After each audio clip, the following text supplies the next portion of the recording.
À Périgueux, depuis l'annonce de l'obligation vaccinale, les manifestations se multiplient sur ce rond-point de l'hôpital. Que deviendront ceux qui seront suspendus? À la veille de son application, une poignée de soignants et de salariés continuent à dénoncer selon eux cette atteinte à leur liberté. Là, c'est un coup de massue parce que tout le monde parle du vaccin, mais est-ce qu'on pense aux risques psychosociaux qu'il y a derrière? Parce que ce qui veut dire, c'est qu'on nous enlève notre métier alors que c'est une vocation. On est là pour le soin de qualité. Et derrière, ce qui se passe, c'est qu'on nous met dans une précarité.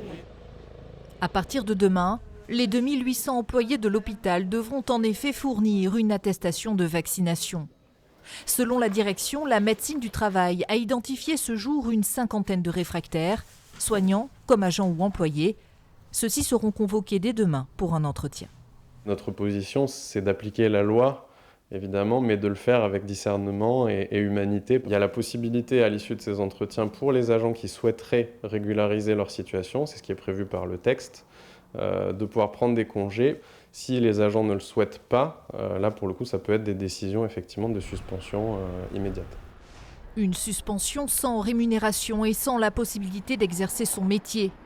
Difficile ce soir de connaître à l'avance le nombre de sanctions à venir, ni si ces dernières désorganiseront ou non le fonctionnement de l'hôpital. Dernière étape enfin de cette obligation vaccinale, le 15 octobre, où l'ensemble du personnel hospitalier devra avoir reçu les 2 doses du vaccin.